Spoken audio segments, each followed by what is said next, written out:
Hello everybody, welcome back to 10 Minute Reviews. Jason here. Sorry it's been a little while since I posted a video. I'll try and make this pretty quick. Thank you to all of our patrons, all of our supporters. Really appreciate it. Don't forget to check the links down below for links to today's book and anything else that we might find applicable. I need to have some traffic through that Amazon thing that you guys suggest in order for it to keep going. Otherwise, I'm going to go ahead and jump right into today's video. So for today's video, we're going to talk about a book I have talked about, not a book, but a series that I've talked about many times in the past, and an author I've talked about many, many times in the past. This series is my number one favorite lit RPG series. It used to be Defiance of the Fall. It has been this series pretty much since I picked up book one. With that little hint, most of you guys should already know what I'm going to be talking about. Talking about Primal Hunter 11 by Zogarth, who I'm assuming is using a pseudonym or a pen name. I really hope so. But Primal Hunter 11. Amazingly, with this series, after 11 books, it is still absolutely fantastic. It is just as good as the first book.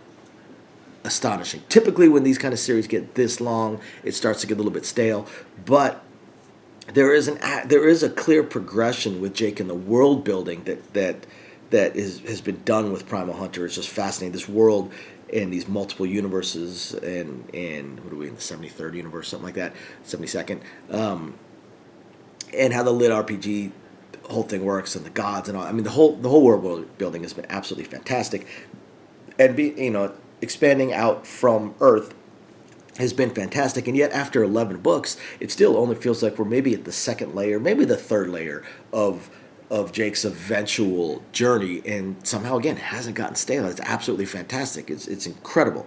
So you guys might remember from the previous book, I hope you guys remember from the previous book, the Nevermore dungeon, which is 50 years long. They have 50 years to accomplish as much as possible in it. Had some absolutely unbelievably hilarious things happen in the last book, especially when Jake kind of cheesed one god's section of the dungeon, and we got live color commentary from a avatar of the god, almost a copy of the god. It was pretty funny, pretty damn funny, and like most things, it's pretty fun. I am amazed that there has not been any kind of mushroom level just for Jake to go absolutely insane. So we are now. They're still in Nevermore. It's been, I'm going to say 20, 30 years. It's been a decent amount of time. They've gotten pretty far in it. In fact, they've gotten to, I believe it was the 70th level, and this is where things change. Now, they are amazingly in the lead. They are at the top of the leaderboard, which is the main thing for Jake and his party. They want to be at the top. A lot of the parties, they go into this just for the rewards, just to see what they can do, get as much as they can, but some, the elites, and Jake put together an elite party, and he himself is not just an elite, but being the chosen of Vili, plus all this other weird crap that's gone on around him, he is sort of a lodestone for attention, if not trouble, attention. So there's always a lot of eyes on him, and more every single day. But Jake is shooting for the leaderboard. Of course, his little rival from the aborted attempt to take over, or the failed attempt to take over Earth, is also in this, also an elite. There's a few other elites that are in there, but not competing for the leaderboard the way there's El Khan or some such, and Jake, of course, are. So they are amazingly in the top spot at the moment, but there are teams that are directly on their heels. And now that they've hit this particular floor, what this floor has done, you may remember in the previous books, they talked about the challenge dungeons, and people could go into the challenge dungeons. Well, the thing is about the challenge dungeons is that it's not until floor 70 that every single aspect of them unlocks. So people could enter them before, but they would have been limited. They wouldn't have been able to do everything or do as much. Now, everything is open. Now they could continue going through the floors, and continue to earn those points, which would keep pushing them up the leaderboard. But they've also realized at a certain point you have to do the challenge dungeons, and the potential point accrual for the challenge dungeons is likely going to be higher than the floors at this point, considering how long the floors take, plus how long the challenge dungeons can take as well. So the team decides now is the time for them to go ahead and do the challenge dungeons. And they're going to do the challenge dungeons are individual, which is also how the leaderboards end up with names, not teams. Because at a certain point, the teams have to do these challenges, or will do these challenge dungeons on an individual basis and earn their points individually. They'll still be pretty close to each other, but this is where you really rise to the top.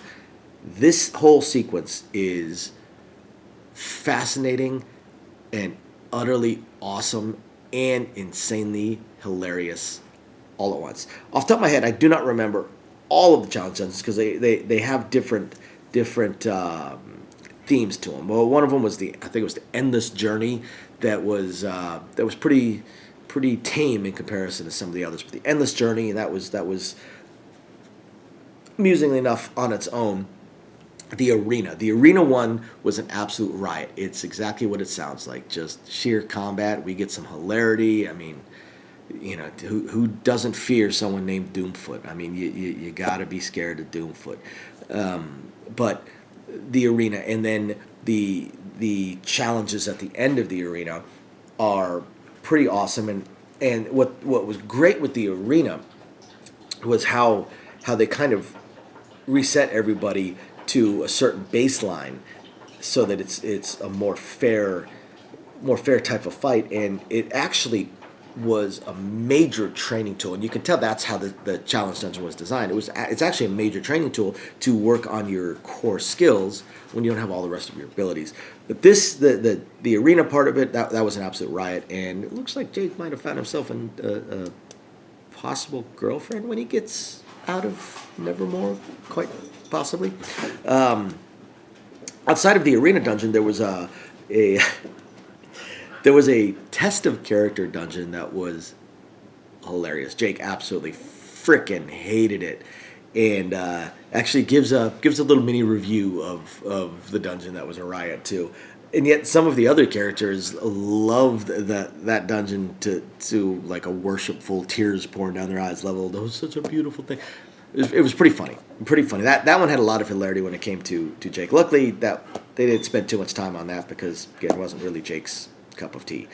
Aside from the arena dungeon, that was a real major focus for Jake and a big learning opportunity. The other challenge dungeon that was a big learning opportunity for him was a crafting one. But this one was interesting because the things that they had to craft, or that they could craft, there's pretty much left to anything. And some of the things Jake submitted were hilarious, and some of them were almost horrifying in the potential consequences were he to try to do something like that outside of a dungeon. And other ones were just, I guess we got nothing else. All right, let's try this. And some of the things that he submitted were, I don't even really know what this is, but here you go. And it was pretty cool. You got a lot of learning about Jake's abilities, and Jake learned a lot more about what he could do, not necessarily with alchemy. I know it seems like, he's just going to go with alchemy, but he had to do a lot of different things and learned a lot of different things.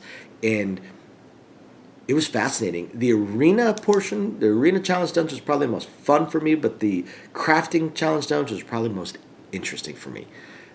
Either way, no matter what, Primal Hunter 11, just as good as 1 through 10. You guys have got to check it out. If you're a lit RPG fan and you have not read Primal Hunter, I don't even know what to say. You just need to slap yourself.